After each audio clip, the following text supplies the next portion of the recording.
contribuições, elas já foram totalmente atendidas. Então, foram pleitos que chegaram no início dessa crise, basicamente pedindo algum tipo de diferimento de impostos ou auxílio em linhas de financiamento emergenciais e assim por diante. Eh, Conseguimos endereçar a maior parte deles logo no primeiro momento.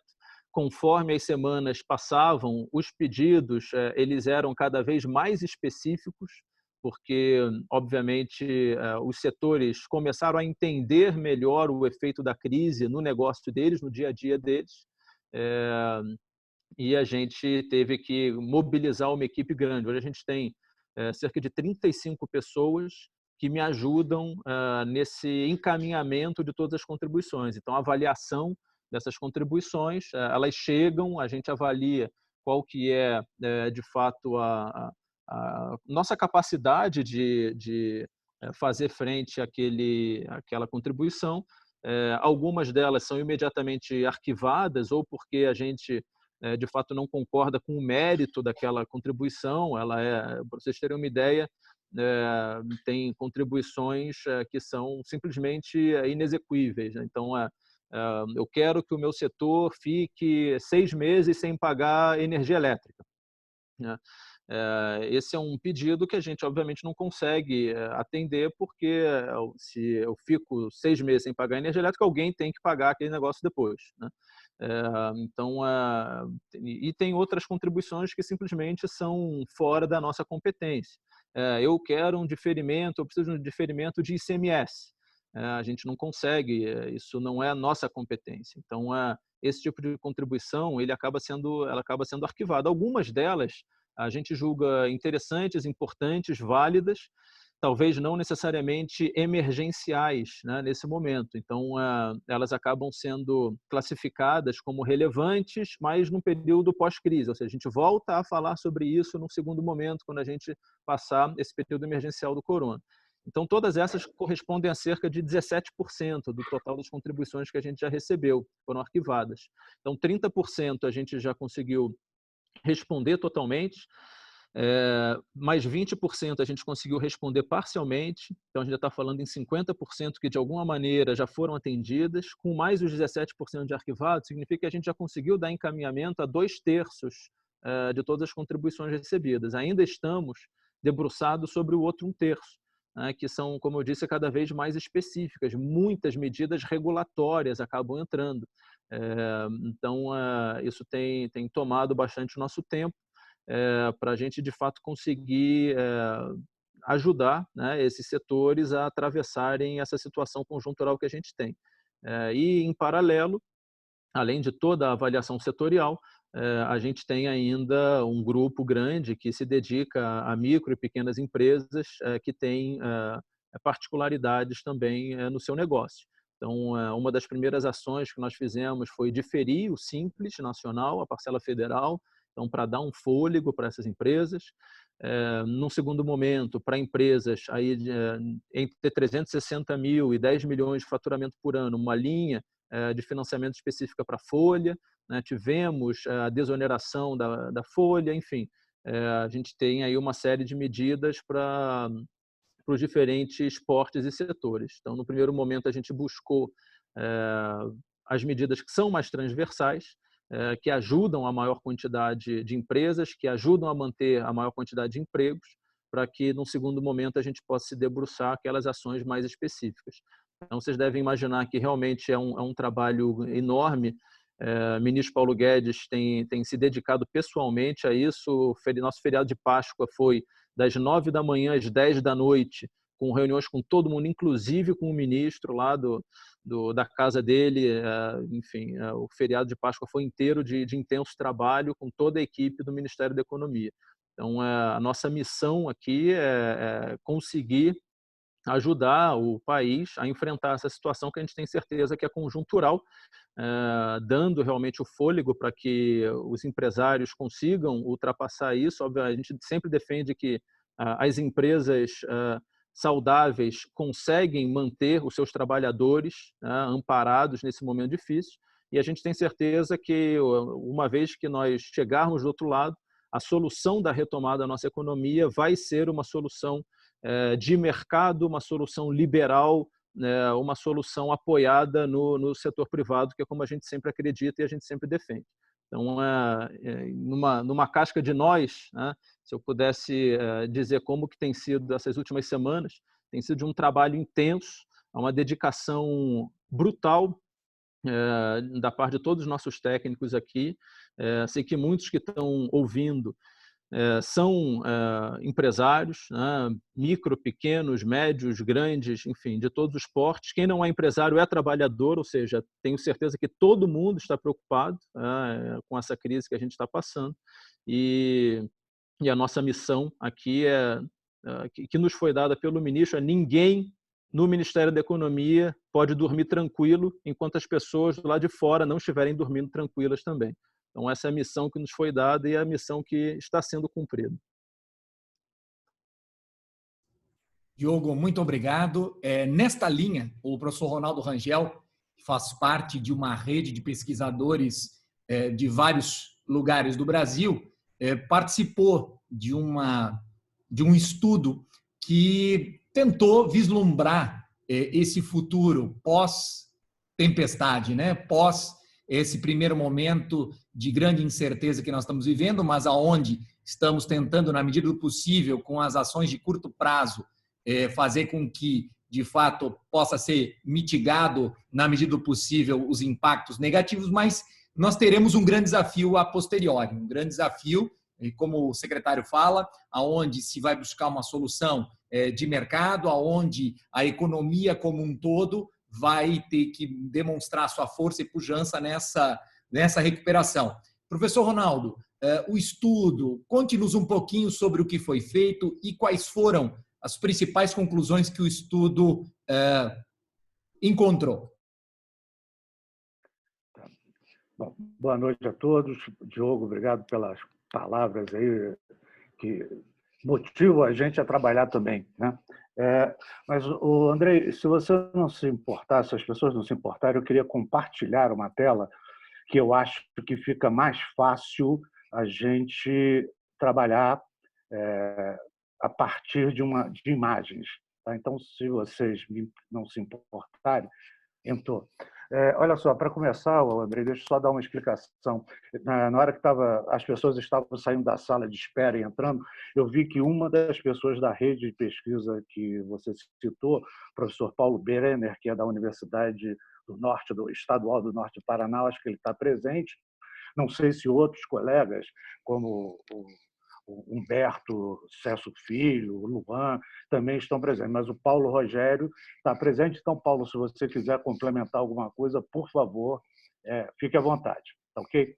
Bom, mas, enfim, o que nós pensamos foi o seguinte: nós, há muito tempo, esse grupo de pesquisa, não é bem um grupo de pesquisa, é mais uma rede de pesquisadores, há muito tempo vem estudando questões ligadas ao desenvolvimento e nós temos usado como ferramenta para isso a matriz insumo-produto do Brasil. A gente faz cálculos, para você ter uma ideia, para vocês terem uma ideia, antes dessa pandemia, nós estávamos estudando o insumo água. Qual é o impacto da água, falta de água, se crescer, quanto de água você precisa, etc.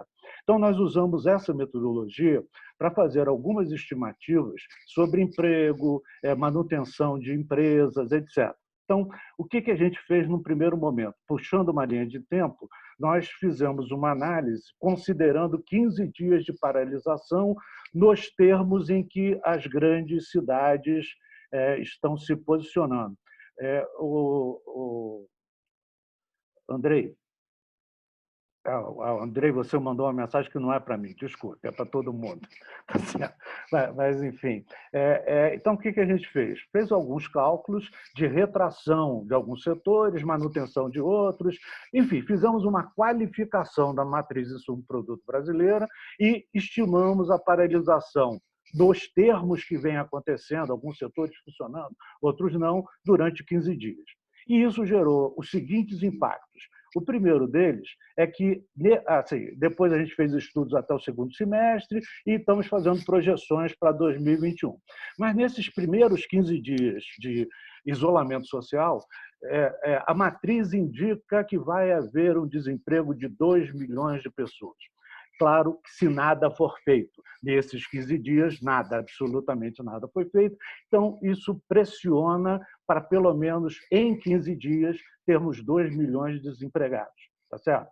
Depois disso, o cálculo indica que só esses 15 dias, afetando a cadeia produtiva para trás, afetando a cadeia de suprimento para frente, etc., geraria uma tendência de redução do PIB de 2% em apenas 15 dias.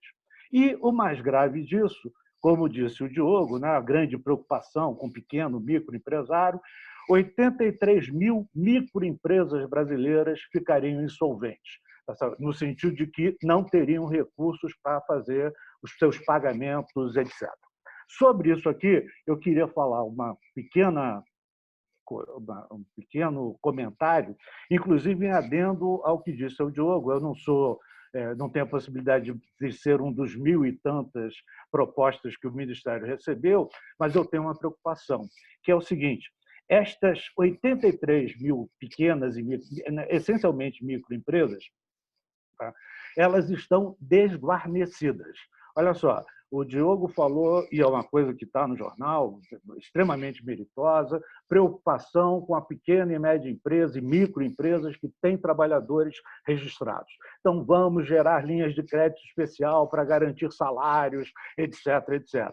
Vamos garantir linhas especiais para empresas a partir de tantos milhões de faturamento.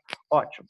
Só que a gente está esquecendo uma pequena coisa, tá certo? No Brasil, nos últimos 15 anos, tá, nós criamos uma lógica em que o trabalhador informal se formalizou a partir do CNPJ. Então, não é só uma questão de MEI, de microempresa individual. Nós temos no Brasil um conjunto estupendo, imenso, de pequenas empresas, microempresas, são CNPJs, tá certo? Que não têm trabalhadores e que faturam 100 mil, 200 mil, 150 mil reais e estão absolutamente desguarnecidas. Aí, minha sugestão para a gente refletir. Olha só, por exemplo, na quinta-feira eu recebi um telefonema de um colega de infância, tá certo? Que aparentemente é dono de uma editora. Ele descobriu que eu estou organizando um livro, do qual, inclusive, o Andrei fez um capítulo super interessante sobre o capitalismo das partes interessadas, né? Depois você podia falar um pouco sobre isso, Andrei. Mas ele descobriu, através de um terceiro, que eu estou organizando o livro, e perguntou se não havia interesse da empresa dele, da editora dele. Eu fiquei hiper constrangido, porque a empresa dele não é uma editora, a empresa dele é ele. Tá certo? Ele não tem um endereço, ele tem um endereço fiscal. Ele não tem um telefone, ele tem um celular. Agora, é um empresário que fatura lá por mês 10 mil, 12 mil reais e tal. Portanto, é uma pessoa que, pagando imposto, contador, não sei o quê, vive com uns 8 mil, 9 mil reais. Tá? Aí você fala assim, pô, é um bom salário. É um bom salário, mas para ele ter 8 mil, 9 mil reais de remuneração, ele precisa ter entre 10 e 15 livros sendo produzidos por mês, por uma questão simples, né? O que ele faz?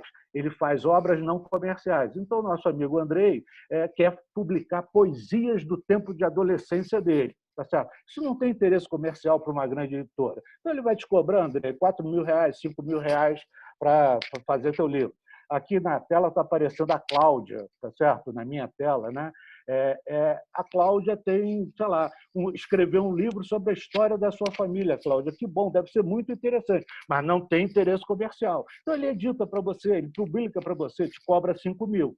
Só que aí ele tem que pagar, olha só, um outro CNPJ, que é se for o caso, o tradutor, o diagramador, o capista, o revisor. Portanto, ele não tem empregado, mas ele é um hub que conecta a Cláudia, o Andrei, a outros 4, 5 profissionais que são CNPJs e estão neste grupo aqui que será insolvente.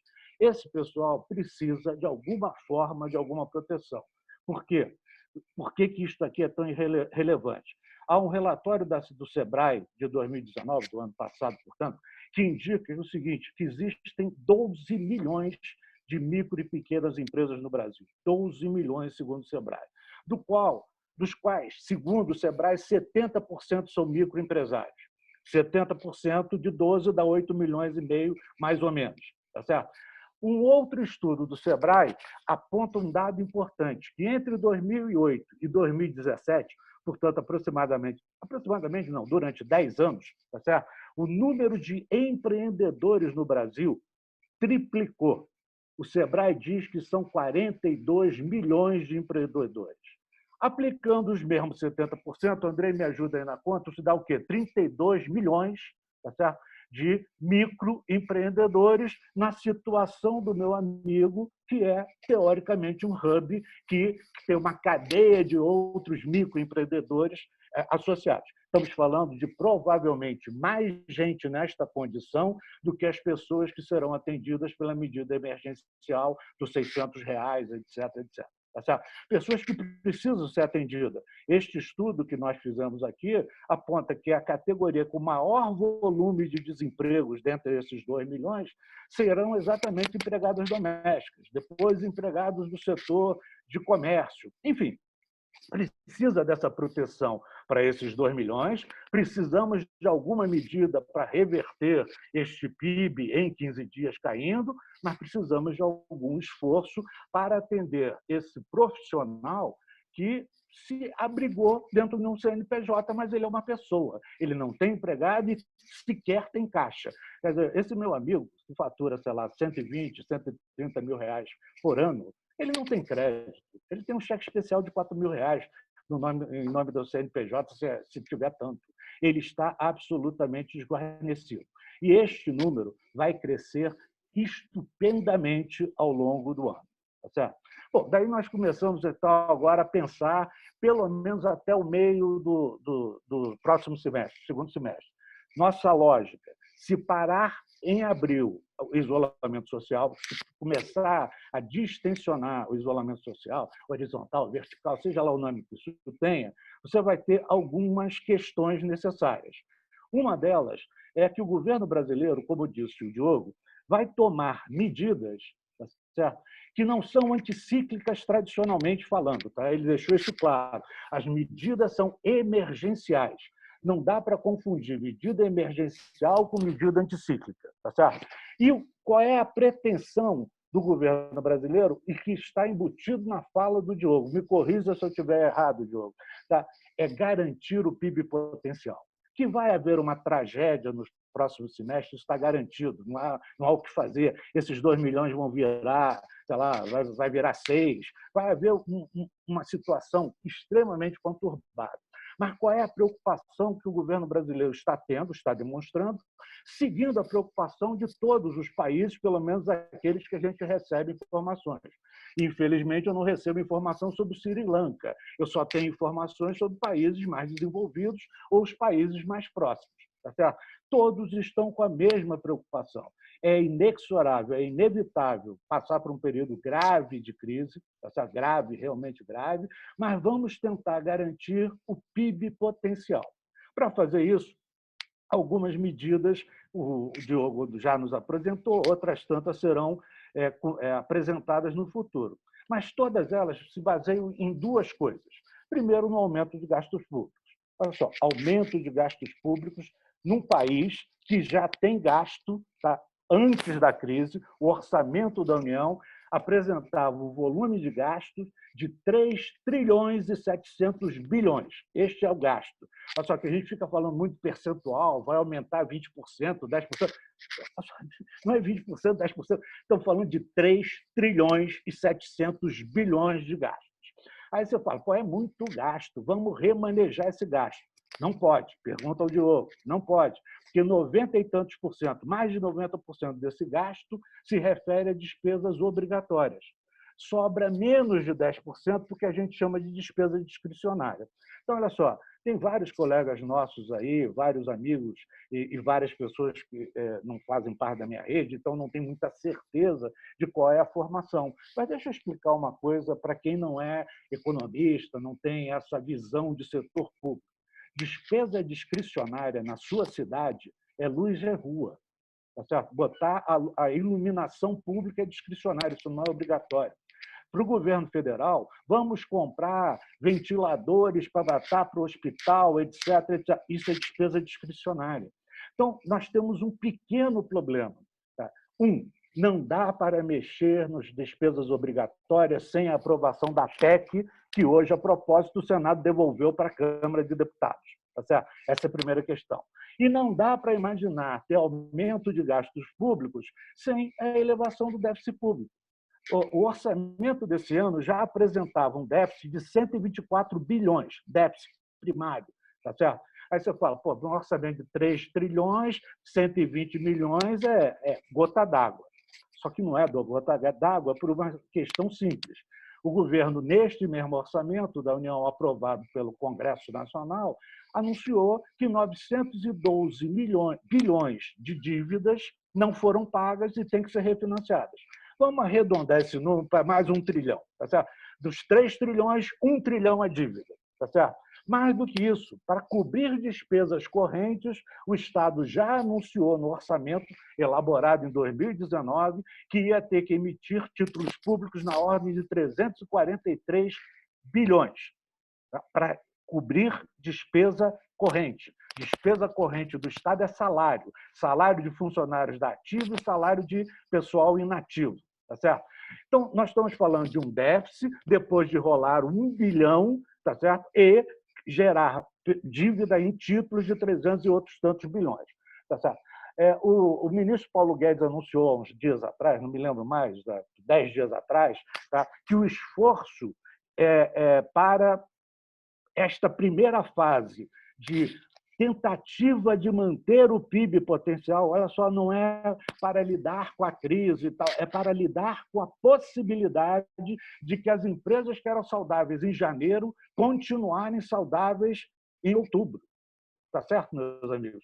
A colocação é que nesta primeira fase vai se gastar mais 226 bilhões. Tá certo? Este déficit público vai crescer uma barbaridade. E isso vai ser pago por alguém. Tá? Esta é uma questão óbvia. A outra coisa é tentar manter a liquidez do sistema bancário, oferecer crédito para as empresas, os bancos de desenvolvimento estaduais já estão se mexendo, o BNDES está se mexendo, o governo, a partir do Banco Central, já deu um suporte para garantir a liquidez de bancos pequenos e médios. Então, a preocupação de estrutura de crédito, tá certo? E a preocupação de elevar os gastos públicos, tendo claro que o déficit público vai explodir. Nós temos 7 anos de déficit público primário do Brasil. Depois de anos, décadas sem déficit primário, nós estamos há 7 anos acumulando déficit primário. E, obviamente, isso afeta as condições, a lógica do mercado. Bom, mas estudos à parte. Né? André, por favor, se eu estiver estourando o prazo, me dá um berro aí, tá certo? Beleza. Então, olha só, algumas questões estão sendo não só identificadas nesses nossos tipos de trabalho, mas outros trabalhos estão apresentando isso. Alguns setores, durante a pandemia, entraram em pico e provavelmente continuarão em alta nas suas atividades. Eu coloquei ali, por exemplo, entretenimento online. Não tem nada a ver com base, plataforma, desenvolvimento, tem apenas a ver com hábitos do consumidor. Nós todos começamos a assistir programas, vídeos, Netflix, etc., e criamos o hábito nesses 30 dias, que provavelmente será mantido para frente. Outros setores estavam em pico, ou estão nesse momento em pico, e tendem a voltar para os seus patamares normais. Por exemplo, o setor de alimentação, produtos de limpeza, etc., que estão efetivamente muito aquecidos agora, devem voltar para os seus patamares normais a partir da virada do semestre e tal. E tem setores que não vão retomar a atividade tão cedo. Eu, agora há pouco, conversando antes da nossa conversa com o André e com o Fabiano, a gente estava falando do setor de viagens e turismo. Esse setor provavelmente só se aqueça em meados do segundo semestre. E, mesmo assim, a partir daquelas viagens compulsórias, né? Viagens de trabalho, o André e o Fabiano que vão ter que viajar para dar aula fora das suas bases de suas cidades. Enfim, alguns setores voltam ao normal no segundo semestre, outros setores não voltam ao normal no segundo semestre. Tá certo? Talvez, com sorte, quem sabe, tá certo? Lá para 2021. Mas a nossa expectativa de construção de cenário é que o governo vá tomar uma série de atitudes até mais ou menos esses dados ficarem mais concretos e não vai ter jeito. Ele vai ter que tomar mais atitudes nas viradas da segunda metade do segundo semestre. Por quê? Aqui será inexorável a queda do PIB. Se isso aqui, esses 2% eram reversíveis, a queda do PIB estará sacramentada em outubro. A nossa expectativa é de 3,5% de queda. Tem analista falando em 4%. O Banco Mundial apresentou ontem, se eu não me engano, 5% de queda de PIB do Brasil. Nós estimamos, né, com base nas informações que a gente tem hoje, 3,5%, e aí é irreversível. Esses dois poderiam ser revertidos, esses 3,5%, dentro dessas condições, não serão revertidos. Aí o governo terá que tomar novas atitudes no sentido de tentar manter o PIB potencial.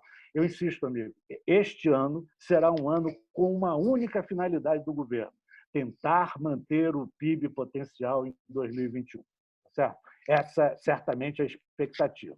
Bom, chegando em 2021, duas coisas provavelmente vão acontecer. Primeiro, que o governo vai aí sim tomar ações anticíclicas. Esses balõezinhos aqui são bandeiras de outros países. Provavelmente todos os países do mundo tomarão, a partir de 2001, medidas anticíclicas mesmo. Aí é anticíclico. Por exemplo, vamos apoiar setores que a cadeia produtiva é muito longa. Tá certo?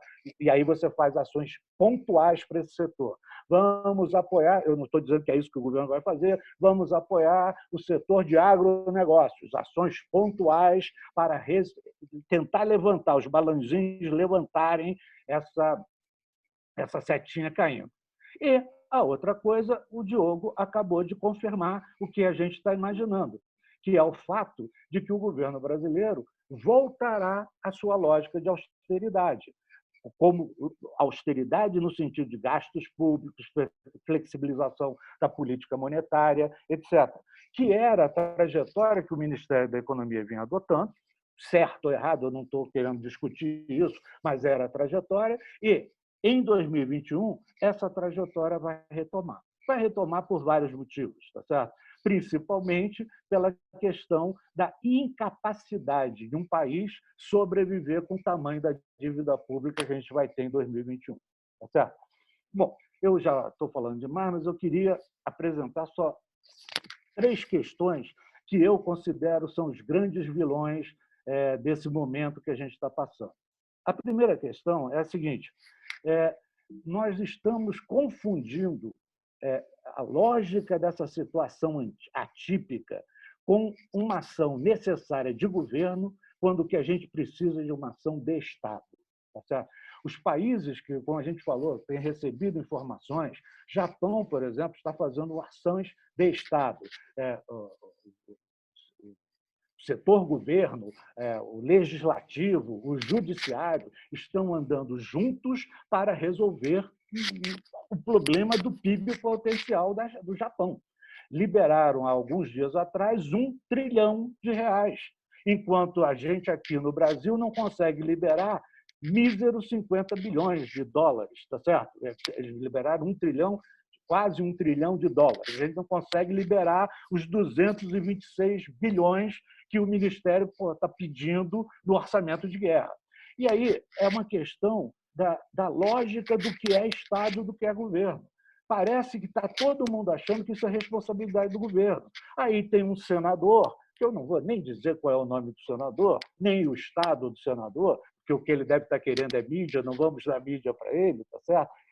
Que entra na justiça para tentar impedir a PEC, a votação da PEC, tá certo? Porque ela vai ser eletrônica. Os senadores não estarão presentes.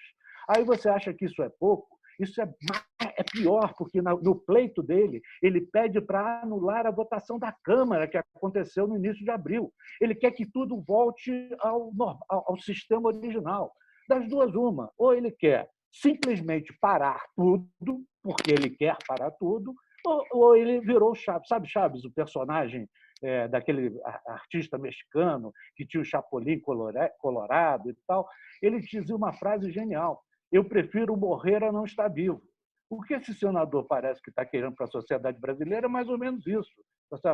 É melhor não estar vivo do que morrer, ou, sei lá, morrer e não estar vivo. É uma coisa do tipo. Tá certo?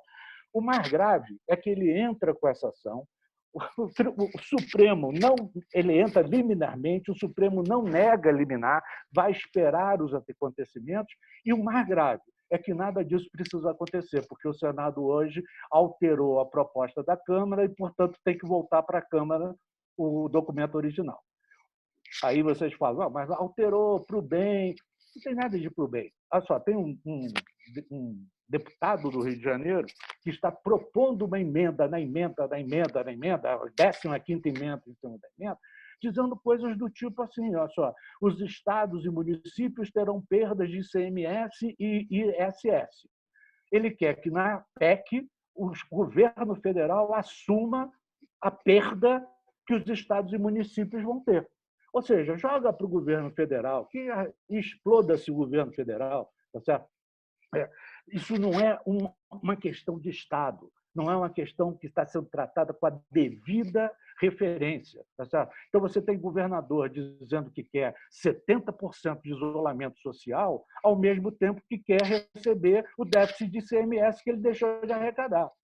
Desculpe a certa ira, mas eu realmente estou irado, porque todo país civilizado do mundo está tratando a fase absolutamente atípica que a humanidade está vivendo como políticas de Estado. E aqui parece que não existe Estado, existem forças que puxam cada um para o seu lado. Tá certo? E eu não vou nem entrar em outras esquizofrenias. Tá certo? Tem prefeitura com menos de 20 mil habitantes, que não tem nenhum caso de contaminação, tá certo? E que entrou em estado de emergência. O prefeito pediu estado de emergência, a Câmara aprovou o estado de emergência por uma questão simples, né? Em estado de emergência, eu posso contratar sem concurso. Em estado de emergência, eu posso fazer licitação emergencial, portanto, não tem licitação, eu faço compra emergencial. E nós estamos em ano eleitoral para prefeitos e vereadores. Isso é um assinte com a sociedade brasileira, é um assinte com esses milhões de desempregados, com esses microempreendedores, porque a gente não está fazendo política de Estado. A gente, no máximo, está fazendo política de governo e, mesmo assim, com órgãos diferentes disputando. Tá certo? A outra coisa que é importante é a gente tomar um certo cuidado, inclusive com a minha fala, tá certo? Porque há uma distorção, uma desinformação que está sendo, é óbvio que é, nesse caso, involuntária da imprensa, ou por desinformação teórica ou por desinformação ideológica. Então, eu tenho ouvido nas redes de TV abertas, fechadas, jornais, coisas realmente preocupantes. Pessoas dizendo, por exemplo, que é o momento de você vender reservas para cobrir parte desses gastos. Olha só, isso só está no papel. Nunca foi testado no mundo real vender reservas. Tá certo? E aí a imprensa anuncia isso vindo de um bom professor, de um ótimo ex-qualquer coisa, ex-presidente de alguma coisa, que transitou pelo governo e tal. Mas isso é apenas uma referência teórica. É óbvio que a pessoa acredita nessa referência teórica, mas não é o momento de brincar com isso. Até porque, na hora que se fala isso, amigos, dá a impressão que reservas internacionais são estoque. É estoque. E não é. Reserva internacional é caixa. Pergunta ao Fabiano, na hora que eu deixar ele falar, pergunta ao Fabiano para que serve caixa. Caixa serve para fluxo. Tá bom, talvez o Brasil não precise de todo o volume de reservas que tem. É possível, tá certo? Agora, não dá para assumir que você pode queimar reserva sem antes fazer um belo de um estudo, uma bela de uma reflexão, estimar qual é a necessidade efetiva, como as suas empresas, a necessidade de capital de giro, qual é a necessidade de reservas que a gente tem, tá certo? E aí a imprensa ainda distorce outras coisas. Quer dizer, eu li ontem, eu li tanta coisa que eu já me perdi, que o ministro Paulo Guedes teria dito que pode vender reservas. Aí você fala, pô, ele não disse isso, não pode ter dito isso. Aí você olha dentro da matéria, o que ele disse em resposta a um senador foi que, passada a crise, nós podemos pensar em vender reserva. Olha a diferença da matéria. O ministro diz que vai vender reservas dentro da matéria. Bom, vamos refletir sobre isso depois que passar a crise, porque não é a hora de fazer estripulia, não é a hora de inventar. Só para vocês terem uma ideia, o Fabiano vai mostrar uma série do PIB brasileiro, que ele deve ter feito no trabalho danado de montar o gráfico e tal. A situação em que o Brasil teve o PIB mais baixo, PIB negativo mais alto, se eu não me engano, 4,5%, 4,3%, uma coisa desse tipo, foi quando a gente fez uma estrepulia de pegar o que está em teoria num artigo e colocar no mundo real, que foi o confisco de liquidez do Collor. Aquilo só estava em teoria, aquilo nunca tinha sido aplicado por ninguém. E a gente resolveu brincar com essa troço. Trouxe para o mundo real algo que era teórico e, no momento seguinte, 4,5% de PIB negativo. Não se brinca com isso. E a outra coisa é que tem muito discurso ideológico. Olha só, inclusive de amigos meus, pessoas com quem eu estudei, pessoas com quem eu compartilhei atividades, etc., que têm uma visão honesta sobre o futuro, sobre as condições econômicas. Só não é honesto ele ir para uma rede de televisão e falar assim: se eu fosse governo, eu faria tal coisa. Olha só, você pode falar o que você quiser. Fazemos tal coisa, a alternativa tal. Isto incorpora o debate. É o momento da gente incorporar o debate. Mas quando a pessoa diz: se eu estivesse no governo, tá certo? Só falta dizer: se eu voltar para o governo, tá certo? Pô, eu faria tal coisa. Isso não contribui. Isso, na verdade, é uma oposição aguerrida, inclusive, de ações que o governo está fazendo. Olha só, eu não sei se eu concordo com uma solução liberal, como o Diogo disse, mas isso é outra coisa. Não é o momento de eu dizer que isso está 100% errado. É o momento de eu contribuir dando outras alternativas para essa solução liberal que o governo tem. Eu não posso simplesmente ser opositor por ser opositor. E, bom, e aí, para terminar a minha mente irada, tá certo? Eu queria alertar o seguinte: nós teremos um grave problema, que é a necessidade de ajustar esse ajuste de contas pós-crise. Como é que o governo vai fazer isso? Pelo seguinte: nós já entramos o ano, no orçamento do ano, já previa aproximadamente 75% do PIB, tá certo? Em dívida pública. Claro que não é só do governo federal. O governo federal, estadual, municipal, autarquias, etc., somam 75% do PIB, somavam, tá certo? Olha só, de novo, 75 é pouco, está em unidade de dezena. O PIB de 2019 foi 7 trilhões e 300 bilhões, tá certo?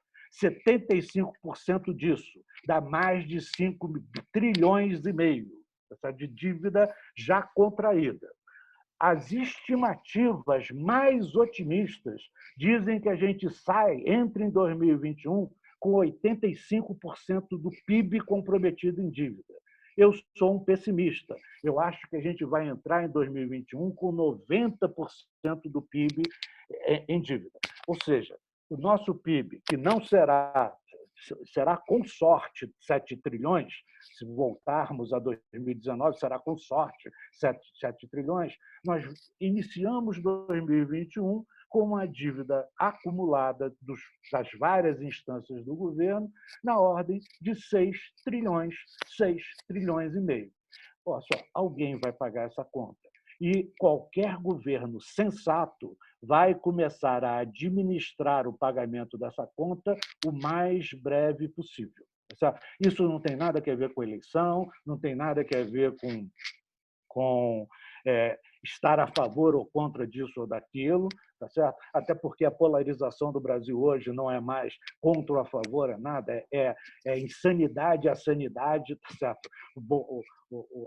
A lógica positiva do Estado ou a desconsideração do que é o Estado, tá certo? Enfim, nós estamos numa situação péssima, horrorosa, e que, se não houver ações mais eficazes de Estado. Amigos, olha só, vou voltar a dizer, o que o governo está pedindo ao Congresso no tal orçamento de guerra são míseros 50 bilhões para começar as primeiras ações para evitar que o PIB potencial se desmorone. Tá certo? O Congresso Nacional, a partir de uma das suas casas, devolveu o processo para outra casa. Não votou. Mal leram o parecer do senador Anastasia. Tá certo? Isso não pode ser uma política de Estado. Isso não pode ser sério. Tá certo? Vão tomar esta medida quando? Voltando ao Chapolin Colorado, ao Chaves, né?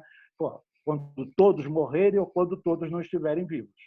Nós estamos realmente numa situação que ou a sociedade brasileira impõe, tá, que é necessário haver uma coordenação de Estado, ou a sociedade brasileira pode ir para a praia, tá certo? Ou para Passarga, Andrei, você que está coçando a barba, né? Que quem sabe lá alguém seja amigo do rei. Beleza? Bom, encerrei. Obrigado, professor Ronaldo.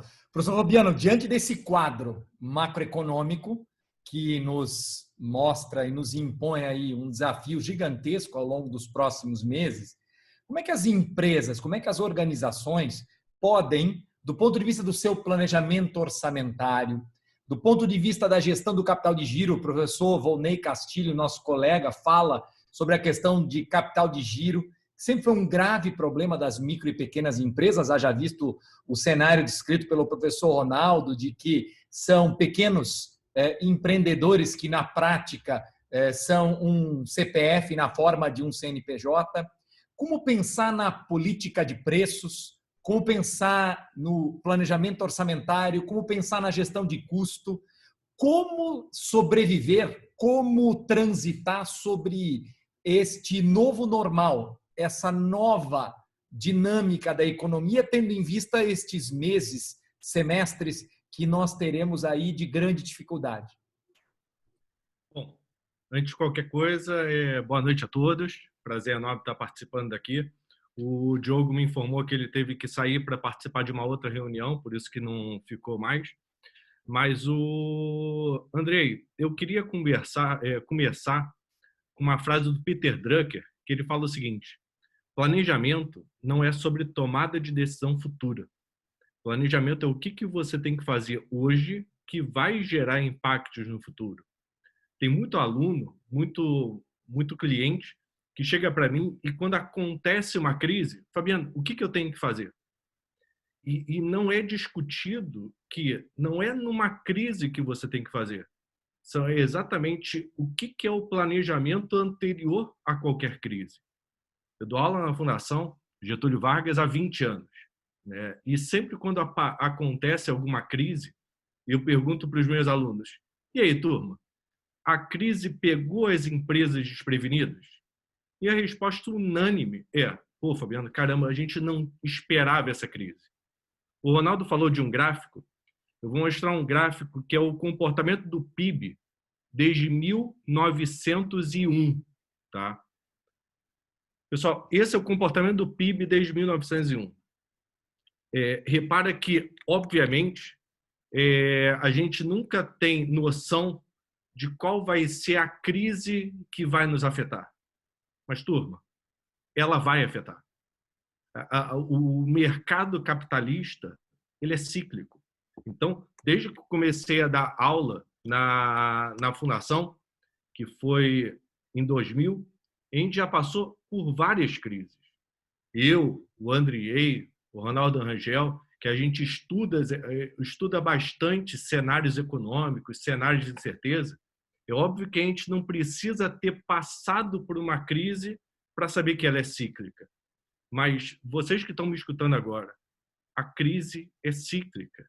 O que dá uma informação boa e uma informação ruim, que vai ser: nós vamos melhorar. E eu, o Andriei e o Ronaldo, a gente está aqui exatamente para ajudar vocês. Eu nem queria que esse webinar terminasse daqui a pouco. Eu quero que vocês usem a gente para exatamente afogar mágoas. Ou seja, às vezes a gente fica muito desesperado nessa época. A gente fica muito com medo, inseguro. mesmo após terminar esse vídeo, contem com a gente para conversar a respeito da empresa de vocês, o que vocês podem fazer, mas saibam que vai melhorar, mas saibam que vai piorar. E quando a gente pensa que é cíclico, Keynes, lá em 36, já escreveu que o caixa é importante para cobrir necessidade de capital de giro, cobrir investimentos pontuais e uma palavra, precaução. É formidável, e deve ter vários alunos meus aqui, que quando eu coordeno MBA de Gestão Financeira da Fundação Getúlio Vargas, e nas épocas dos TCCs, eu sempre cobrava, quem está aqui me escutando também, o André Pérez, que orientava os TCCs comigo, eu sempre pedia para os alunos fazer um cenário pessimista. E os cenários pessimistas dos alunos era queda de 1%, queda de 0,5%. E quando eu falava, não, gente, aqui, ó, cenário pessimista é caos. Não, Fabiano, no meu segmento não acontece. O lado bom de uma crise dessa, Andrei, por incrível que pareça, faz a gente repensar todos esses conceitos. Você falou, foi o primeiro cenário catastrófico da nossa geração. Que bom, porque agora muitas empresas vão repensar por completo o sistema de gestão.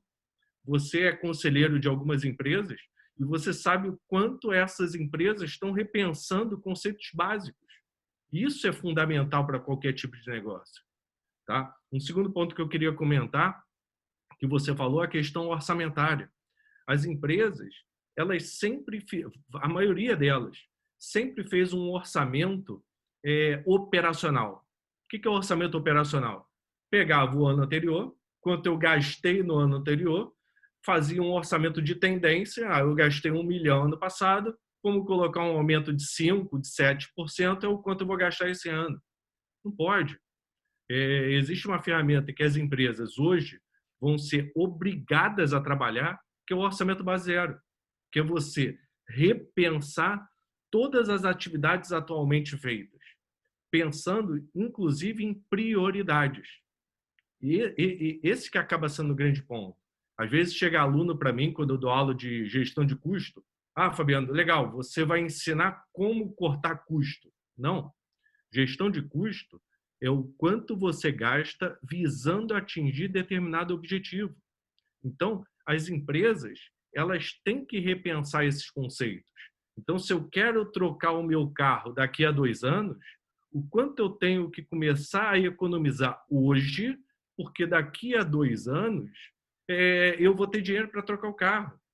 Voltando ao gráfico que eu mostrei, as empresas sempre gastaram no intuito de sempre vai dar certo, nunca vai aparecer nenhuma crise, os meus clientes sempre vão pagar em dia, os meus fornecedores sempre vão me entregar. E aí, quando acontece alguma crise, a crise pegou desprevenido. É isso que não pode acontecer.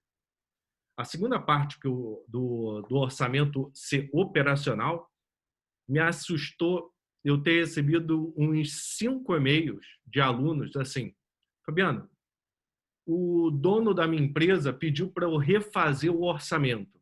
E você falou do orçamento base zero. O que eu tenho que fazer? E a resposta que eu falei para todos eles foi o seguinte, você não tem que fazer nada.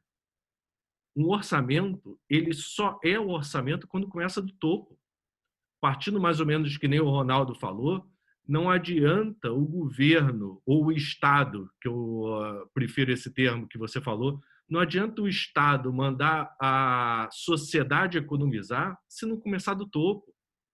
Se eles não cortarem os próprios salários, não vamos ser nós que vamos partir para isso. Então, vamos colocar agora para o orçamento de uma empresa. Quem tem que começar o orçamento é o conselho. Quem tem que começar o orçamento são os sócios, são os proprietários. É eles que vão definir qual é o perfil do risco que eles querem assumir. Eles que vão definir qual é a interpretação deles, se essa crise vai durar 1 mês, 4 meses, 8 meses, 1 ano. Porque todo o orçamento operacional ele só vai ser desenhado se a cúpula estabelecer algumas premissas que não vai ser a gerência que vai estabelecer. Então, até porque um dos conflitos de interesse é exatamente que o teu funcionário ele tem um perfil de risco diferente de você. Vou melhorar. Você, como funcionário, tem um perfil de risco diferente se você for empresário. Então, se a cúpula que tem que estabelecer qual é o perfil de risco, qual é o posicionamento, quais são os objetivos de longo prazo, e frente a diferentes cenários de incertezas, vou voltar a recuperar em 1 mês, em 3 meses, em 6 meses, em 1 ano. A política orçamentária vai ser totalmente diferente para esses 4 cenários. Então, é fundamental isso. O orçamento ele é um mapeamento dos benefícios e riscos que assegurem a sobrevivência da empresa no pior cenário, mas assegurem, garantam aproveitar o mercado no melhor cenário. Então, o orçamento ele tem que prever os dois. Mas, de novo, não é algo operacional, não é algo de o melhor cenário é mais 2%, o pior cenário é menos 2%. Não é isso. É isso que as empresas têm que entender. A ferramenta orçamentária é uma ferramenta muito mais de inteligência competitiva do que de operação. Enquanto as empresas não entenderem isso, não vai funcionar. E, por fim, Andrei, se me permite tempo, eu queria conversar sobre qual é a estrutura de custo das empresas. Uma coisa que me dá agonia em cenários de crise é que a gente tende a criar premissas que se tornam preconceitos que a gente tende a seguir eternamente. Na verdade, em gestão, o grande problema é esse. Não existe preconceito. Existe você utilizar uma gama de conhecimentos para, dependendo do cenário, tomar decisões diferentes. Então, obviamente, hoje, o que as empresas estão muito preocupadas? Com custo fixo. Tá? Seja custo fixo operacional, ou seja custo de investimento, de financiamentos, né? Que são as dívidas, o custo das dívidas de empréstimos captados. Então, as empresas elas estão buscando demitir, a não ser que o governo ajude, elas estão muito preocupadas com o aluguel, que vence todo mês, estão muito preocupadas com energia, como o secretário Diogo disse, com o custo de bancos. Alguns bancos estão dando carência para as empresas. Mas, pessoal, ao mesmo tempo que num cenário de crise, o custo fixo ele representa um risco operacional, e quem já assistiu minhas aulas sabe desse termo, que eu uso, risco operacional. Só cuidado com o seguinte, é graças ao custo fixo que a empresa consegue se alavancar operacionalmente. Então, por mais que nesse momento de crise a gente tenha que saber gerenciar custo fixo frente ao montante de caixa que eu tenho, mas cuidado para, num período pós-crise, vocês não criarem o preconceito de que custo fixo é ruim. É com custo fixo que você consegue se alavancar operacionalmente. Então, cuidado com isso. Obrigado, professor Fabiano. E aí uma coisa interessante, né? Eu, na semana passada, pude assistir a uma entrevista do Nassim Taleb. Para quem tem lido os livros dele, o Cisne Negro, né, o Antifrágil, ele falou o seguinte, que essa pandemia não é um cisne negro. Ela é, no máximo, um rinoceronte cinza. Ou seja, segundo ele, tinha que estar no radar das empresas uma pandemia. Eu também recebi, eu não sei a veracidade, um vídeo do presidente Obama, do ex-presidente Obama, de 5 anos, 3 meses, 17 dias atrás, dizendo que os Estados Unidos precisam estar preparados com uma infraestrutura de testagem e tratamento para uma pandemia. Então, a ideia, o conceito de gerenciamento de risco está exatamente em linha com o que tu estavas comentando. A organização precisa, por meio da sua alta gestão, da sua alta direção, estabelecer esse tone at the top, esse exemplo que vem de cima.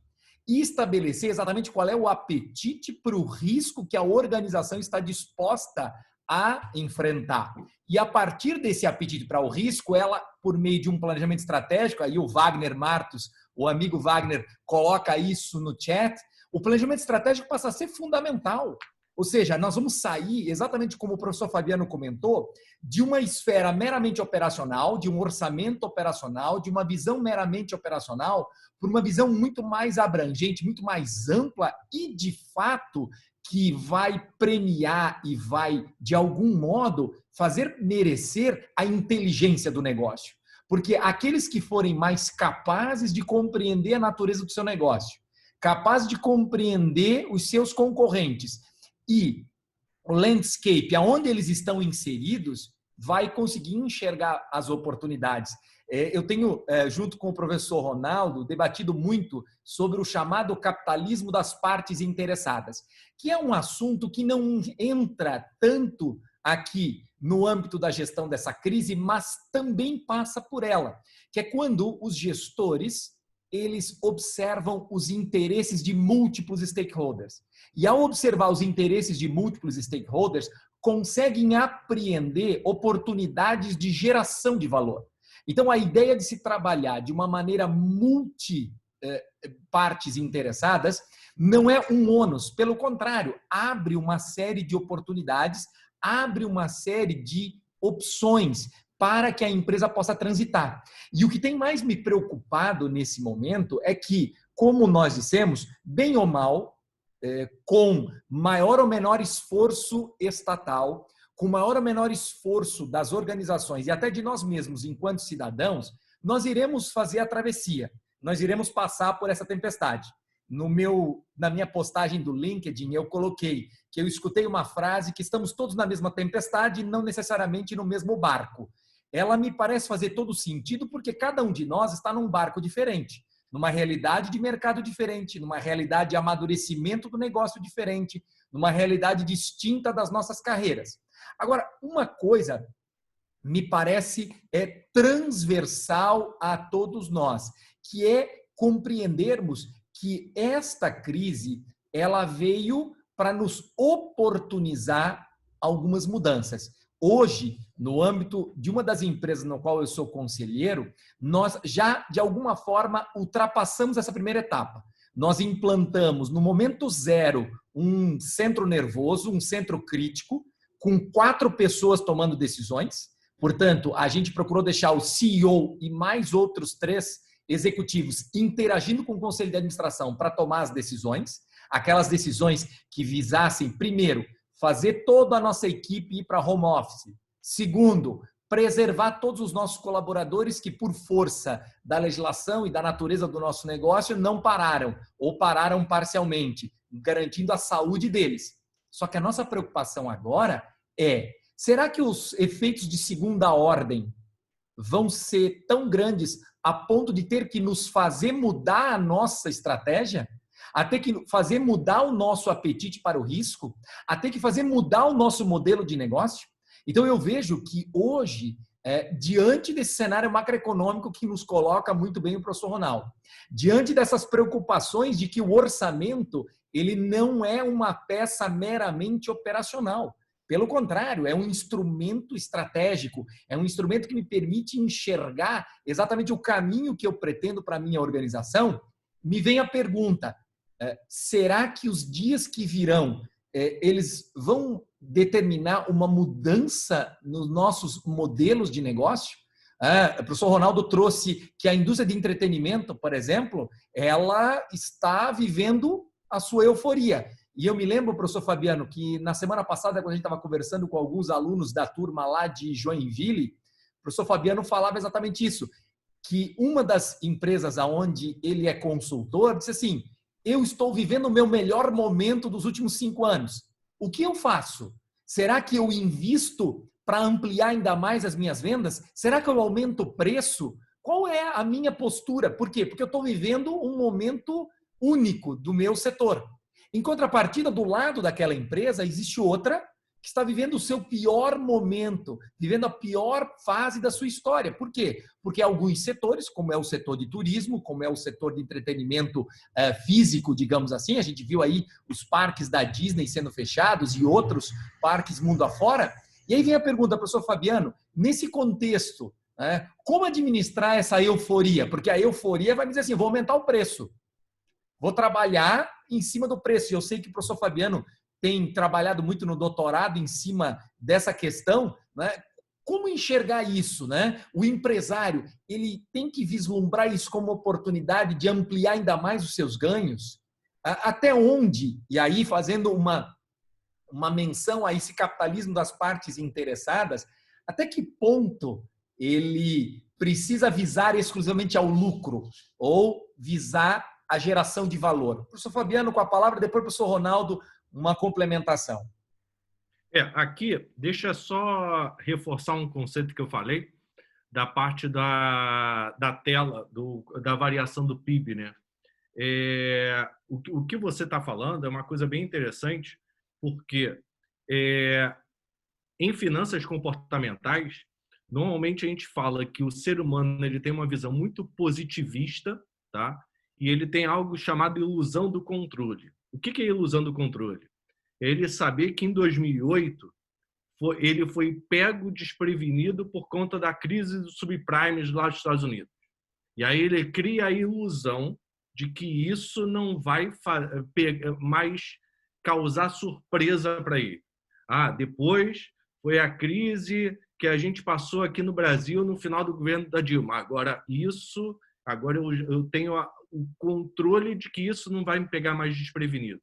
Mas, pessoal, a gente nunca vai acertar qual vai ser a próxima crise. Mas que ela vai acontecer, vai. Então, a gente tem que pensar tem muito empresário que gasta em função de quanto de caixa ele tem. Não, o caixa é exatamente o que vai fazer você dormir tranquilamente, que caso alguma crise ocorra, você tem dinheiro para pagar não sei quantos meses. A Microsoft ela tem 1 ano de receita no caixa. Pessoal, 1 ano de receita no caixa. Então, ela tem uma tranquilidade de gerenciar as suas contas, porque ela não depende das vendas dela para honrar com seus compromissos, etc. Mas, Fabiano, isso é difícil no meu negócio. Não é. Basta você estruturar os seus custos visando uma sobra de caixa. A primeira vez que a Microsoft distribuiu lucros foi 17 anos depois. Ela abriu as portas e ela só distribuiu lucros 17 anos depois. Pessoal, não é estratégia de curto prazo, não é estratégia de 5 anos, não é estratégia de 10 anos. A gente está falando de estratégia de 20 anos. A Apple ela tem 280 bilhões de dólares no caixa. Tá? Só para fazer um comparativo, a CEMIG, entre 2009 e 2013, ela distribuiu 99,9% dos lucros. E aí, quando aparece a crise que começou a ocorrer em 2013, que fez o lucro dela cair 95%, a frase é: a crise me pegou desprevenido. Não, é claro, se você fica distribuindo 99% do teu lucro, é óbvio que quando uma crise acontecer, vai pegar desprevenido. Mas, Andrei, só para responder a tua pergunta, é muito importante uma coisa que você falou. Nesse momento de caos, de medo, de uma série de coisas, a gente tem que se agarrar no nosso planejamento estratégico. É comum as empresas ficarem afoitas de vou dar desconto porque eu quero vender e aí começar a tentar vender para qualquer um de qualquer maneira. Tá? Só que a crise vai passar. E se você começar a baixar muito os teus preços ou atingir um posicionamento diferente, quando o mercado retomar, você vai ter dificuldade de recuperar o teu preço, você vai ter dificuldade de recuperar os seus clientes, uma série de coisas. Então, aconteceu recentemente aqui em Porto Alegre, não vou falar o nome da empresa, uma empresa exatamente da parte de doces, que ela começou a tentar vender de forma online para tentar aproveitar esse período de Páscoa. Ela simplesmente não tinha capacidade. Então, diversos pedidos de gente, famílias tentando comprar ovo da Páscoa, ela simplesmente não atendeu. Então, adiantou ter entrado mergulhado de cabeça? Não. Ela gerou uma insatisfação tal que, quando a crise retomasse, provavelmente ela não vai recuperar esses clientes. Então, é fundamental que as empresas abracem o seu posicionamento, abracem sua cultura, seus valores. E aí vem um ponto. Será que a missão da minha empresa foi feita de forma certa? Será que os valores da minha empresa foram feitos de maneira certa? Porque é nesse momento de crise que a gente vai conhecer as empresas. Se ela respeita os valores que ela sempre divulgou, se a cultura que existe entre os funcionários está de acordo com o orçamento, com o plano estratégico. É uma série de fatores. Então, é fundamental que isso seja repensado. Obrigado, Fabiano. Antes de passar para o Ronaldo, não só porque tem uma frase célebre, cash is king, o caixa é rei. Isso é tão interessante que, imediatamente após os primeiros sinais na Europa e, obviamente, se imaginando que iria se alastrar para os Estados Unidos e para a América como um todo, o grupo AB InBev fez uma captação de 9 bilhões de dólares. Simplesmente foi ao mercado e captou tudo que podia. Essa semana que passou, a Renner captou 500 milhões de reais, o grupo EDP de energia captou 150 milhões, o grupo Even, né, que é uma construtora incorporadora, captou dinheiro. Por quê? O Airbnb O Airbnb também, né? Captou mais de 1 bilhão com fundo de private equity, né? Ou seja, as empresas elas entenderam esse recado, né? Só que o custo ele já está mais alto. Para ter uma ideia, ali por volta de meados de janeiro, uma empresa de grande porte conseguiria fazer uma operação estruturada captando a CDI mais 0,7, 0,8, 1%. Então, estamos falando aí de uma dívida corporativa a 4,5%, 5% ao ano. Nesse momento, estas empresas estão tentando acessar esse mercado de debentures, de qualquer outro veículo, e já estão enfrentando CDI mais 3, CDI mais 4. Então, mesmo com a queda da Selic, o custo tornou-se mais elevado. E aí entra um trade-off importante, que a gente fala muito lá em finanças corporativas. Se é importante eu ter uma posição forte de caixa, eu tenho que avaliar o custo financeiro que eu vou carregar. Mas, ao mesmo tempo, se lá no meu planejamento estratégico, se lá na minha, de alguma forma, na minha visão de futuro, naquilo que eu imagino ser o meu posicionamento, do ponto de vista da minha participação naquele mercado, aquela posição de caixa fortalecida é importante, isso vai me permitir fazer uma recuperação ou ter uma recuperação maior. E aí, por falar de recuperação, e quero já aproveitar a participação do Ronaldo, o que se discute muito nesse momento é se a nossa recuperação será em V, se nós vamos cair muito e subir rapidamente, se ela vai ser em W, se nós vamos ter um soluço no meio do caminho, ou se ela vai ser um L, né? Ou seja, a gente cai e permanece estagnado lá embaixo. Dentro desse contexto, professor Ronaldo, alguma luz para nós nesse futuro? Se eu tivesse essa luz, eu estava milionário, tá certo? Mas agora, falando sério, Andrei, eu vou te responder, não vou fugir da pergunta, mas deixa eu dar um passo atrás e responder a sua primeira colocação sobre planejamento estratégico. É inevitável que as empresas terão que refazer o seu planejamento estratégico, por uma questão simples. Mudou o cenário, vai ter que mudar a posição. Olha só, obviamente, o Fabiano fez uma colocação absolutamente correta, que o planejamento estratégico são decisões que você toma hoje para estar melhor posicionado no futuro. mas você tem que ter alguma visão de qual é esse futuro para saber aonde você vai se posicionar. Se mudou o ambiente futuro, não interessa se no curto prazo, no médio prazo, no longo prazo, certamente não, mas se fosse o caso do longo prazo, muda a possibilidade de posicionamento futuro, você tem que mudar a trajetória. O planejamento estratégico vai ter que mudar. Isso não muda o valor da empresa, não muda a cultura da empresa. Posso dar um exemplo. Olha só, uma empresa saudável que tem caixa é a Natura. E fez uma coisa absolutamente correta. Avisou para os seus funcionários, fez um acordo sindical e garantiu 60 dias de estabilidade. Isso é o uso socialmente desejável do caixa do cara. Garantir que os trabalhadores deles tenham a estabilidade durante 60 dias. Propósito, cultura, valores da empresa.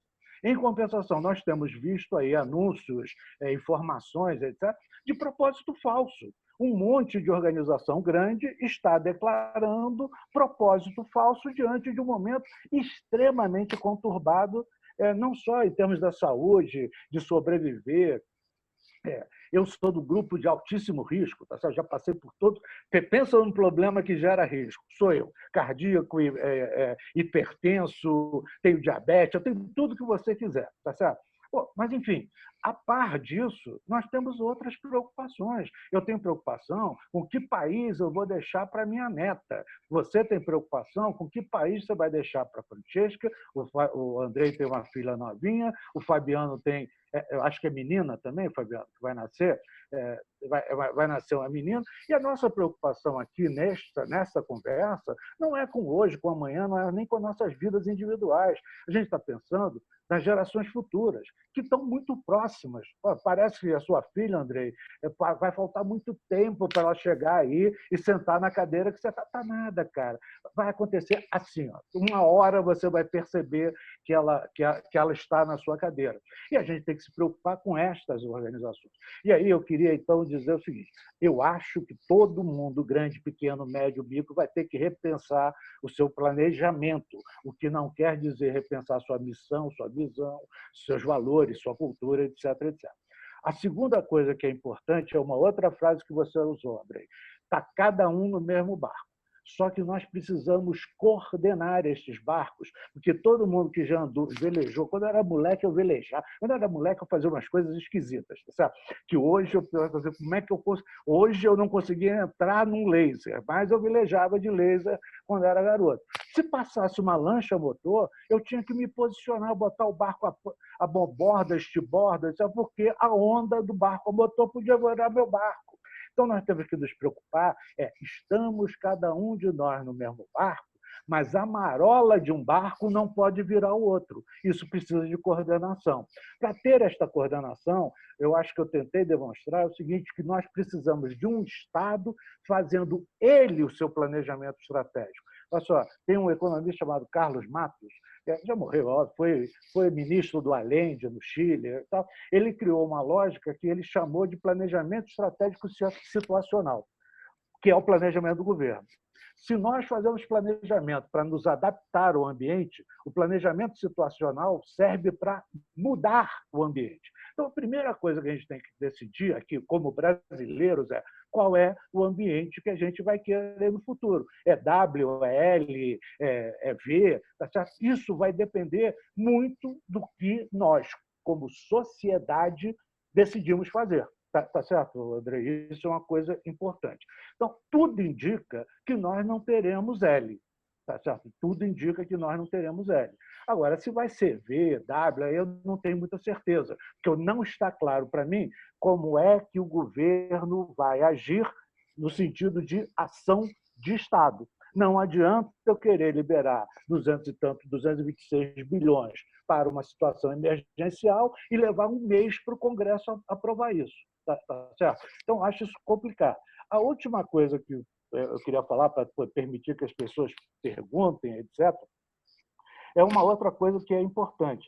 Você citou uma série de empresas que tiveram a opção de fazer caixa, tá certo? Um monte delas. Só que no Brasil, 85% das empresas são pequenas e médias. Aí você fala assim, pô, mas isso é uma esquizofrenia brasileira. Não interessa. 52% da força de trabalho formal no Brasil, carteira assinada, é registrado em pequena e média empresa, e microempresa, inclusive. Então, não adianta a gente pensar que uma microempresa que fatura 1 milhão por ano terá capacidade de cobrir toda a necessidade de capital dele acessando o mercado financeiro. É simples assim. Com a taxa de juros brasileira, isto é impossível. Tá certo? Uma pequena empresa não consegue se captar no mercado. Aí, o que ela faz? Ela opera com uma lógica de crédito que rompe o que o Fabiano chamou, e corretamente explicou, sobre as finanças comportamentais. Porque o comportamento passa a ser, aspas, previsivelmente racional, citando o livro que você comentou, porque o cara começa a se autofinanciar intertemporalmente. Ele faz exatamente o que o Fabiano está dizendo para não fazer, e o Fabiano tem milhares de motivos para dizer isso. Agora, o pequeno empresário, aquele cara que fatura R$500 mil, o que ele faz é o seguinte: eu jogo para frente a fatura e espero que você me pague para, com sorte, eu conseguir manter meu fluxo de caixa. Por uma questão simples. Ele não tem investidor, não tem investidor anjo para esse cara e não tem banco para esse cara. Tá certo? Eu insisto, qual é a linha de crédito que uma empresa que fatura 1 milhão por ano consegue ter saudável? Tá certo? Consegue ter a ponto de garantir um custo de oportunidade adequado. Então, eu acho que a gente tem que pensar o seguinte: as grandes empresas, as médias empresas, aquelas que têm propósito claro, que têm a lógica da responsabilidade, não sei se é exatamente do capitalismo das partes interessadas, mas têm a responsabilidade com as partes interessadas, pelo menos. Tá certo? Estas vão passar da crise e aí não provavelmente será em V. Tá certo? O meu problema não são essas. O meu problema são os 85% das pessoas, das empresas, que não têm acesso ao crédito, que não têm outra alternativa a não ser se o governo conseguir criar uma estrutura para atendê-las. Uma das coisas que o Senado hoje retirou da proposta, e é um dos motivos de voltar para a Câmara, retirou a possibilidade do Banco Central comprar dívida privada. Tá certo? Pô, olha só, as empresas que vocês dois citaram não precisam que o Banco Central compre a dívida privada deles. Como você falou, lança debênture. Todo mundo vai querer uma debênture dessas empresas que vocês citaram. Tá certo? A empresa que fatura 10 milhões não lança debênture, nem sabe o que é isso, cara. Tá certo? Beleza? Então, nós temos que pensar que as empresas precisam se reorganizar. Uma coisa que o Fabiano falou, eu concordo 1000% com ele. As empresas brasileiras, grandes, pequenas, médias, micro, precisam ser empresas. Tem que parar de ser pessoa jurídica suportada por um CNPJ. Ela precisa ser empresa. Essa crise vai provavelmente mudar esta cultura empresarial. É possível, tá certo? Beleza? E, na verdade, o Brasil está mudando a cultura empresarial movido a crises, né? Quer dizer, as questões reputacionais que aconteceram recentemente com algumas grandes empresas, governo, enfim, Lava Jato, etc. e tal, mudou a cultura de governança das organizações. Provavelmente essa vai mudar a cultura financeira das organizações. O problema, cara, é voltando ao Chaves. Eu prefiro morrer do que não estar vivo. O problema é, eu estarei morto ou eu estarei não vivo? Estarei vivo ou estarei... Enfim, essa que é a questão. Nós temos 6 meses para sobreviver. Fala, Fabiano, você está se coçando aí. E é importante isso que você está falando, Ronaldo, porque é uma coisa que o André Pérez, que eu citei aqui, que é professor da Fundação, que dá aula de estratégia, ele sempre, muitas vezes, é acusado de como, às vezes, olham um plano estratégico, isso é teoria. Né? Então, é o que você falou, as empresas, é o momento das empresas se profissionalizarem como nunca, delas entenderem que um plano estratégico, um plano tático, um plano operacional, eles são fundamentais para perpetuar o negócio. E significa também dizer que o que acontece numa empresa, ela itens como caixa, rentabilidade, liquidez, EBITDA, uma série de termos que muitos alunos tratam como algo financeiro longe da realidade deles vai ter que ser implementado arduamente. O que a gente pedia na sala para eles fazerem de forma espontânea, agora eles não vão ter escolha. Agora eles vão ter que aplicar.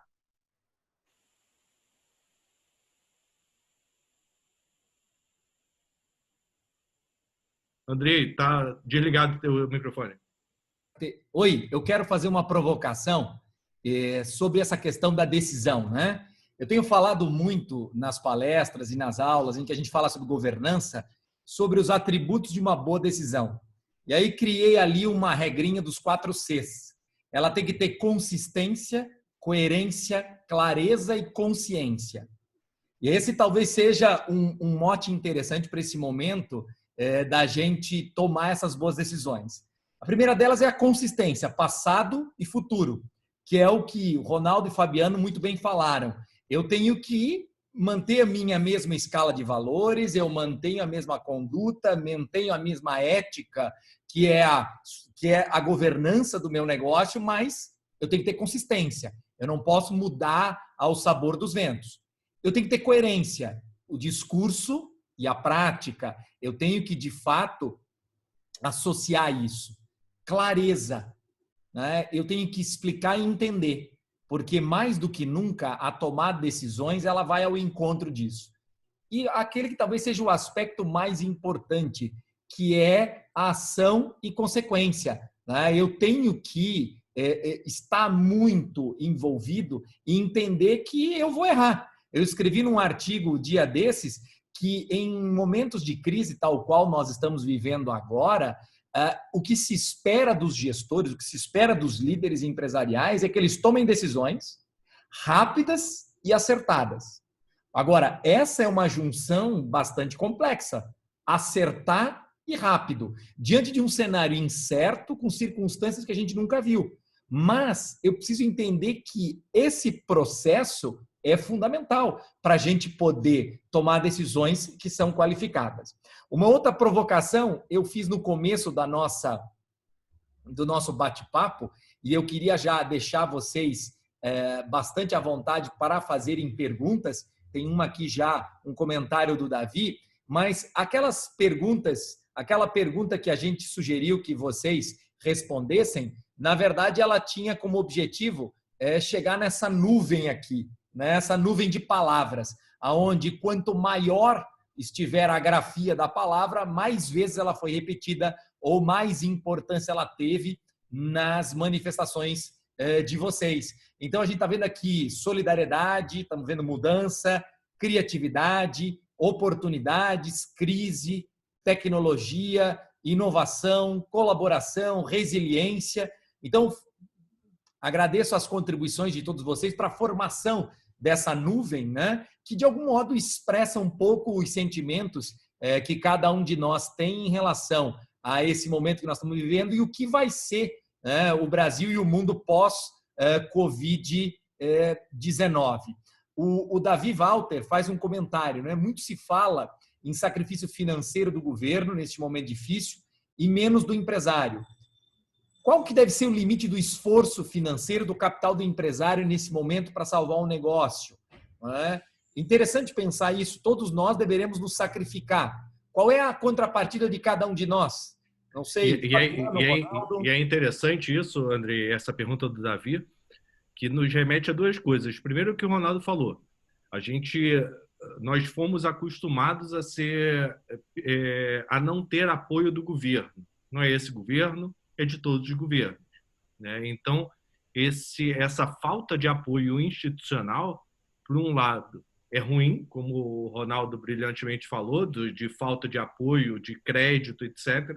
Mas, por outro lado, torna o brasileiro um povo mais criativo, e é uma das palavras que estava lá, né, no mapa que você mostrou, criativo de buscar alternativas mesmo na crise. Uma segunda coisa que eu queria complementar dessa pergunta do Davi é a maior palavra que estava no gráfico ali, que é solidariedade, né? Eu acho que nós, como pessoas, e as empresas como organizações, a gente só vai sair dessa se remarmos juntos, com o apoio do governo ou sem apoio do governo. Então, ajudar o pequeno empresário, ajudar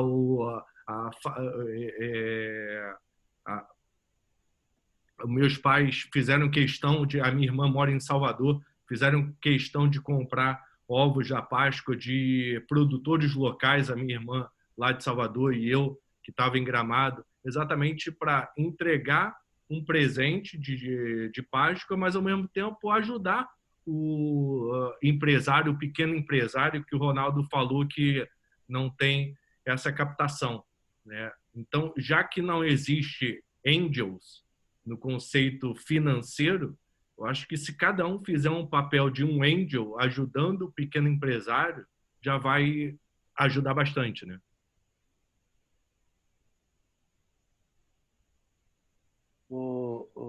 Só para complementar, o envolvimento do empresário é pleno. Se ele tem alguma presunção de garantir o seu negócio, a perenidade, a continuidade do negócio, ele vai ter que fazer o esforço pessoal.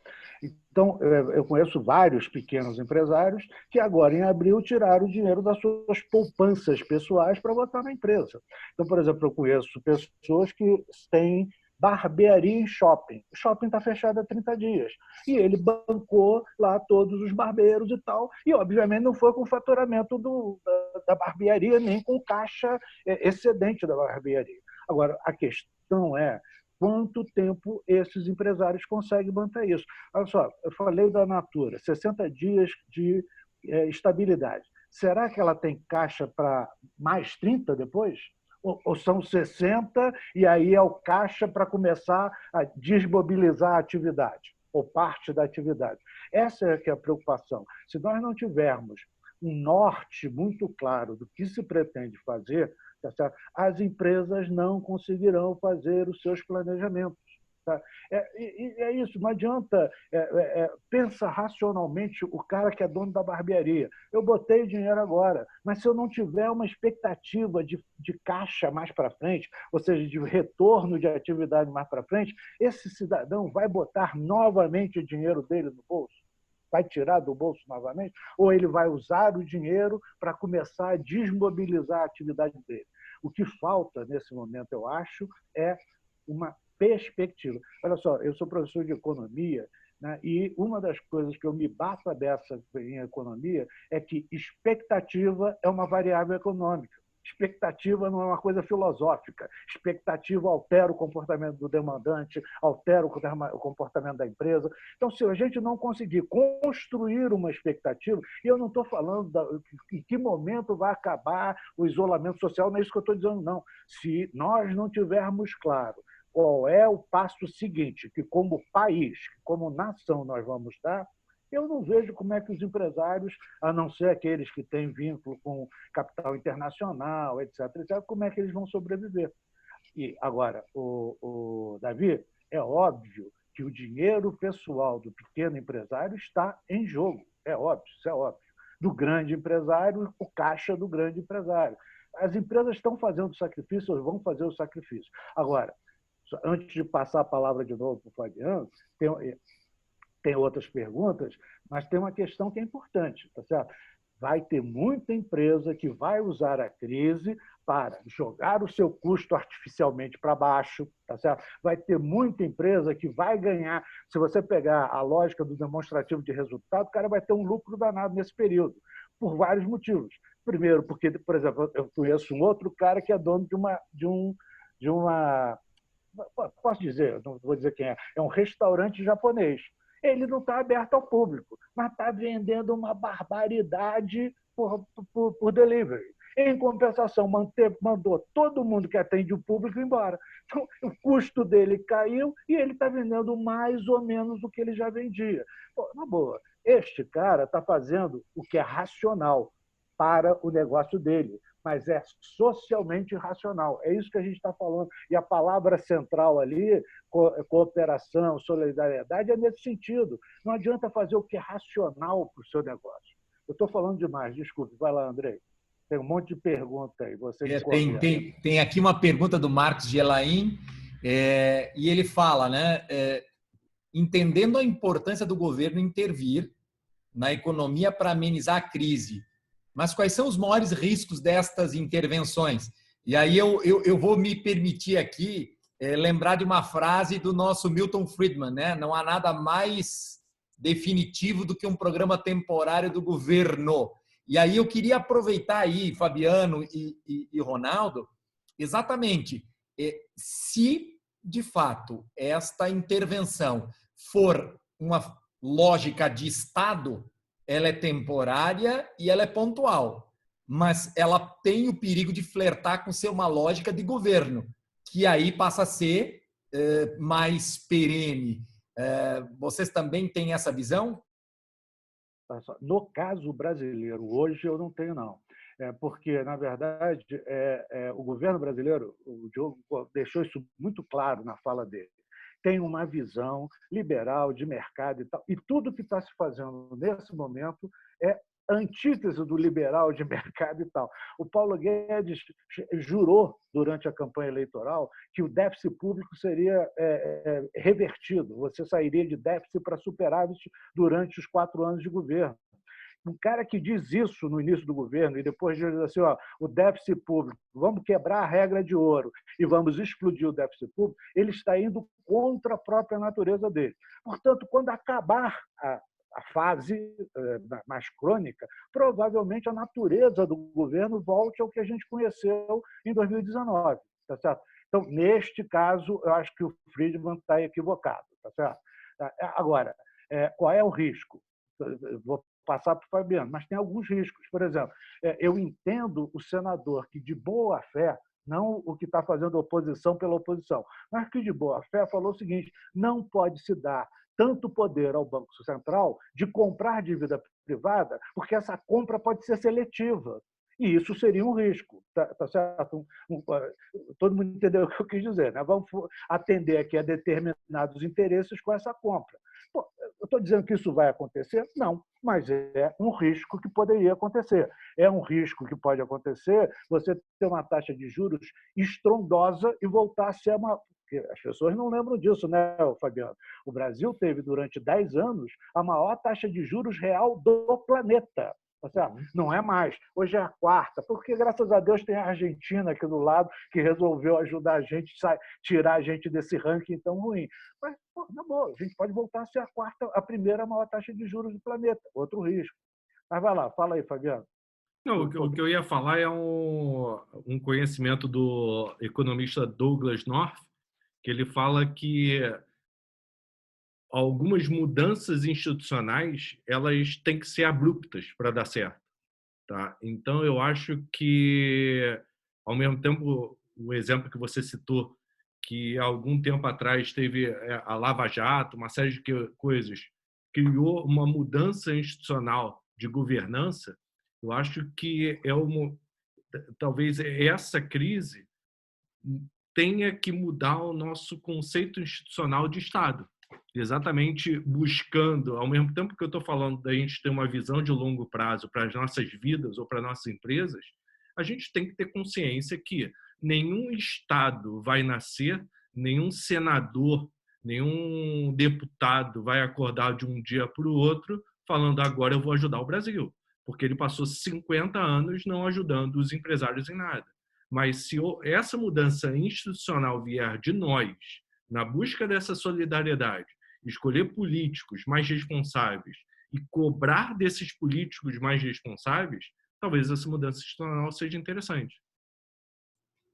Interessante aqui que o nosso colega, o professor Volney Castilho, está participando, está nos prestigiando, o André Pérez também, outros colegas professores, o Ronaldo Salim, e o Volney Castilho lembra que na semana que passou, o nosso outro colega, professor Oscar Malvesi, acabou publicando um trabalho que mostra que das empresas de capital aberto, aquelas que desfrutam de uma realidade bem distinta das micro e pequenas empresas que o Ronaldo muito bem colocou, teriam em média 3 meses de caixa para se sustentar durante a crise, né? Então, se essa é uma realidade das grandes empresas brasileiras, é só uma nota aqui, imagine realmente aquelas pequenas e microempresas que não têm acesso às facilidades, às operações estruturadas e outras formas de captação de recursos que nós temos, né?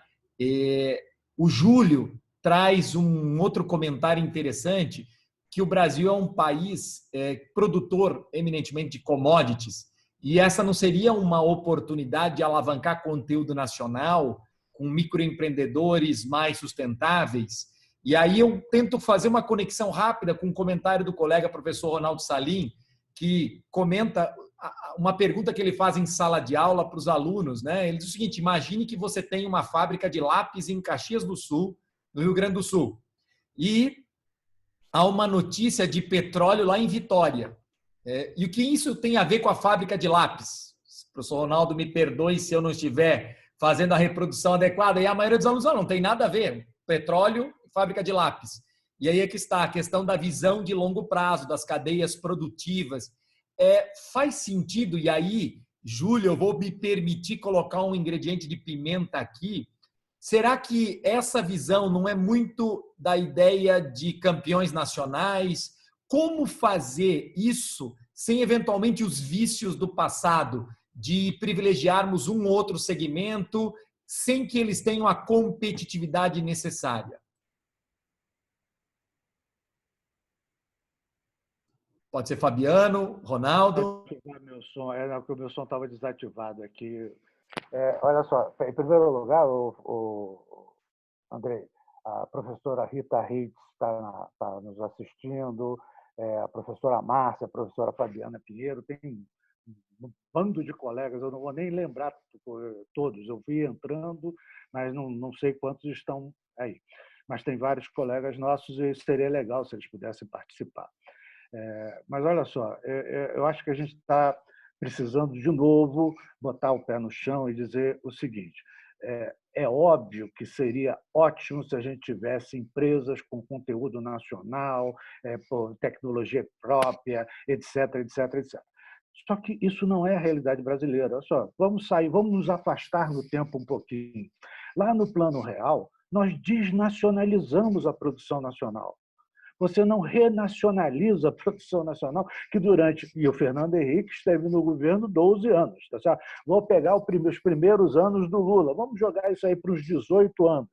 Você não renacionaliza o que durante 18 anos o câmbio desnacionalizou. Olha só, todo mundo que está aqui presente, todo mundo vai lembrar que R$1 valia 90 centavos de dólar. Isso significa que olha só, na Bahia, tá certo? Pararam de plantar coco. O coco que a gente tomava nos anos 90 na praia de Copacabana, ou aí na ilha em Santa Catarina, Andrei, era coco vindo da Tailândia, porque era mais barato você trazer coco da Tailândia do que usar o coco nacional. Trabalhei numa empresa nessa época que não é gozação. A gente fazia, se eu entrar muito no produto, você vai identificar, mas a gente fazia o produto no Brasil, mandava para o México para atingir, tá certo? E trazia de volta. E isso ficava mais barato do que produziu no Brasil. Então, nós desnacionalizamos o Brasil. E, com isso, criamos um gap tecnológico que não será resolvido no curto prazo. É simples assim. Indústria 4.0 no Brasil é um nome, tá? Não é uma realidade, como é na Alemanha, como é em alguns lugares do mundo. Tá? Então, infelizmente, não é aquela coisa. É o momento para a gente repensar isso? Claro que é o momento para a gente repensar, mas, na prática, nós só vamos repensar, porque não há nenhum mecanismo nem de estímulo empresarial, nem de estímulo governamental para fazer essa alteração, essa mudança. E, na boa, vamos lá, pegar o setor agroexportador, né? O setor de agronegócios, etc. Este tem alta tecnologia. Este é o setor, por incrível que pareça, é o setor moderno no Brasil. Tá certo? A agricultura brasileira que exporta é de altíssima produtividade, alta tecnologia e tal. Mas daí começa a ter alguns problemas. Né? Eu quero usar meu laptop para controlar o trator que, por sua vez, se conecta com o satélite.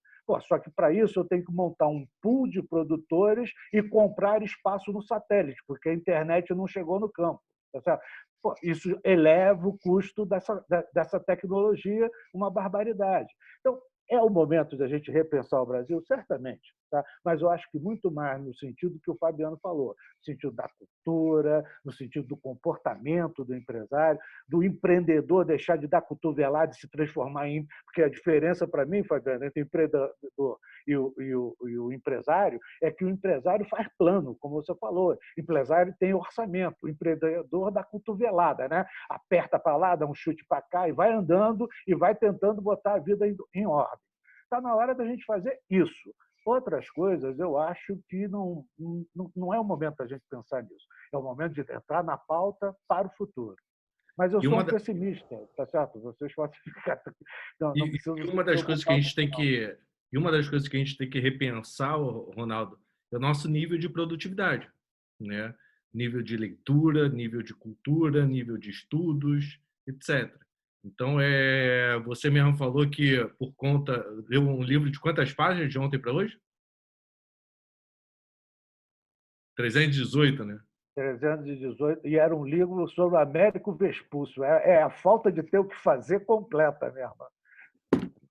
Tem um livro de estatística que eu comprei, análise multivariada de dados, uma droga, mas o que eu quero passar é exatamente que essa busca por conhecimento, esse nível de profissionalização que as empresas precisam ter, não vai vir do governo, não vai vir do céu, vai vir da gente sentar e valorizar mais os estudos, valorizar mais as leituras, valorizar mais uma série de coisas que uma crise dessa está criando oportunidade. Uma empresa que eu estou dando consultoria, ainda estou dando consultoria em Brasília, né? Quando eu falo ainda estou dando, porque agora é online, ela tem uma rede de funcionários com baixíssima produtividade e que ela nunca teve tempo, por conta das demandas, de treinar os funcionários. A gente está montando exatamente, espera aí, o que agora você vai ter tempo de montar esse treinamento?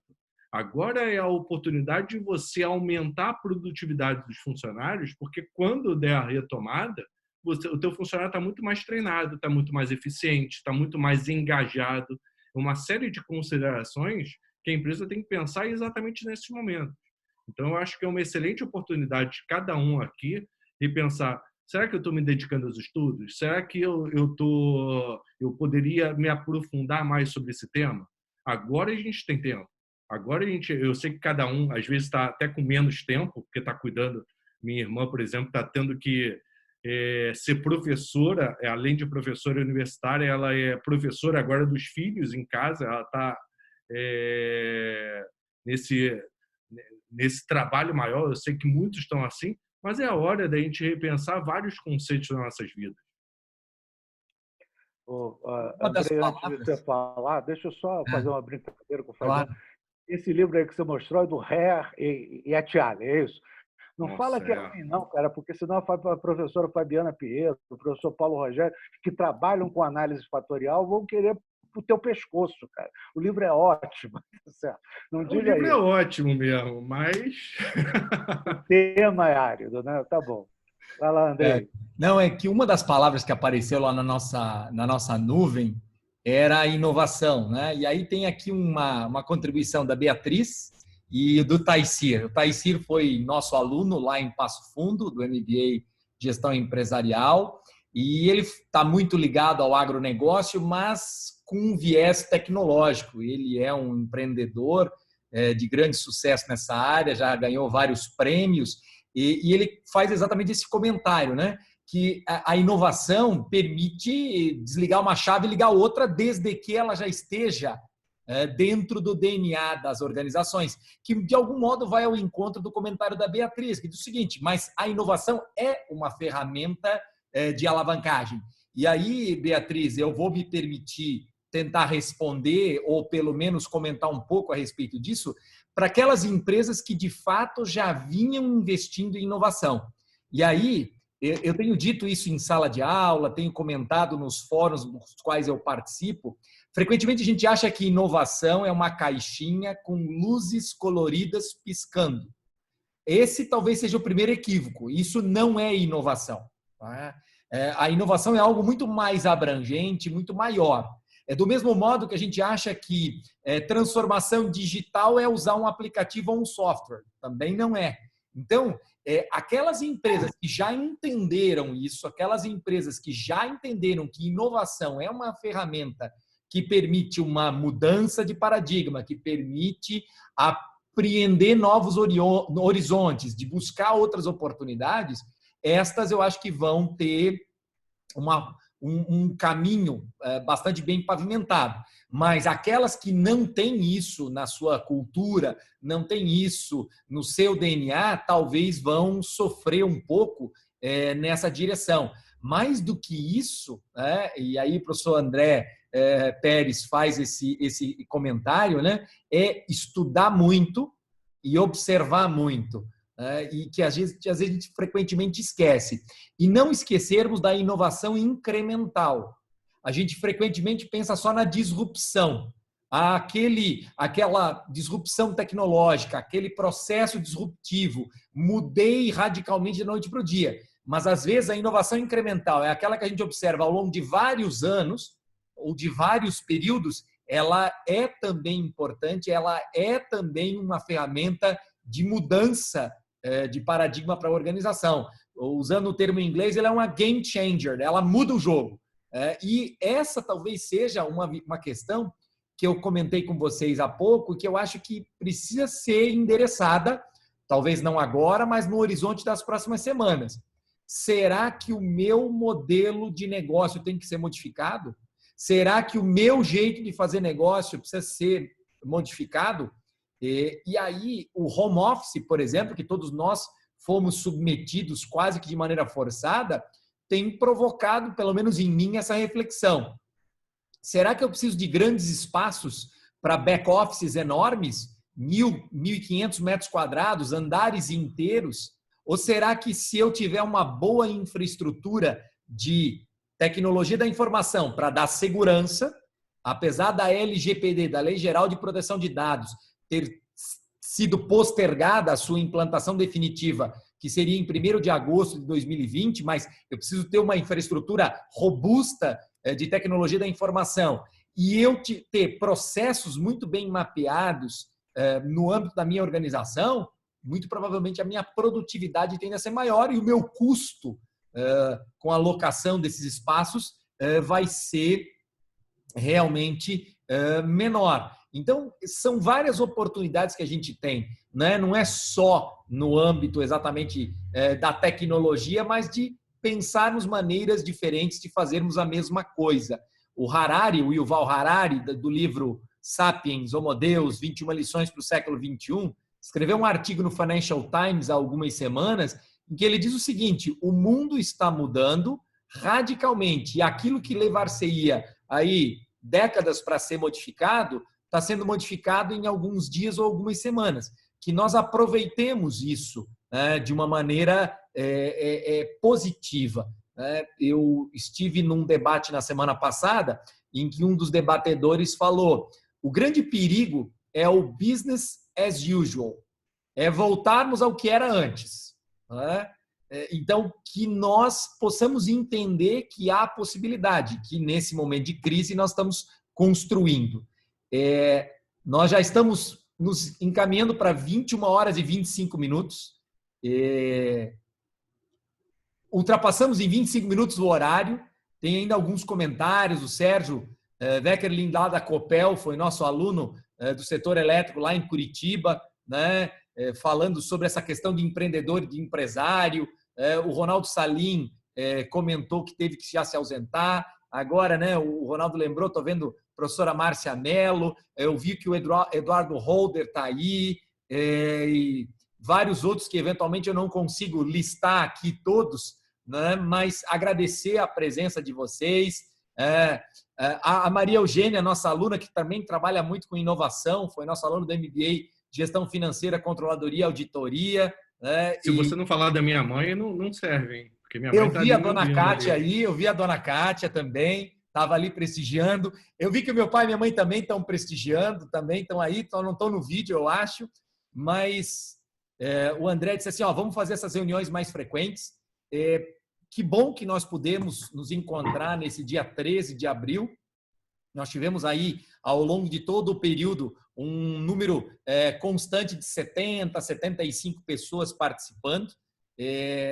Claro que o ideal seria a gente poder estender ainda mais essa conversa, mas eu deixo aqui meus cumprimentos a todos vocês. Muito obrigado por terem participado. Andrei, e aí, antes claro, Fabiano só... e Ronaldo. Só te cortando rapidamente, que depois a gente vai mandar os slides que a gente mostrou para todo mundo. Então é importante eles terem os e-mails, se eles não se cadastraram naquele site para receber o link, para depois mandarem para a gente os e-mails para a gente repassar o material para eles. Eu acho que, de algum modo, todo mundo tem os nossos contatos individuais, né? Se não, por meio das redes sociais, e a gente disponibiliza. Bem lembrado, Fabiano. Eu, de minha parte, quero agradecer porque fui um pouco mediador e um pouco opinador aqui, e do lado dessas duas feras, o Fabiano e o Ronaldo, a quem eu tenho um apreço muito grande. Foi, eu acho que, interessante, né? Cada um de nós colocando alguns dos seus pontos de vista. Nós não tínhamos a pretensão de dar soluções, mas de colocar mais perguntas no ar. Eu tenho dito muito frequentemente, especialmente no âmbito de governança corporativa e geração de valor, que talvez uma das nossas mais importantes funções seja fazer perguntas, fazer as perguntas certas. E a um professor, a uma professora, talvez o maior desafio é fazer a pergunta que instigue os seus alunos, a pergunta que instigue o seu interlocutor, a sua interlocutora. Eu espero que nós tenhamos feito perguntas boas, que possam ter deixado cada um de nós que aqui participou desse evento com literalmente uma pulga atrás da orelha, e que nós possamos levar aquelas palavras, né, que estavam naquela nuvem de palavras à frente, e que, se alguma coisa do que a gente falou hoje serviu, acho que nós atingimos nosso objetivo. Falo aqui já em meu nome, no nome do Ronaldo e do Fabiano, porque eu acho que essa era a intenção. Uma boa noite, Fabiano e Ronaldo, as suas considerações finais, por favor.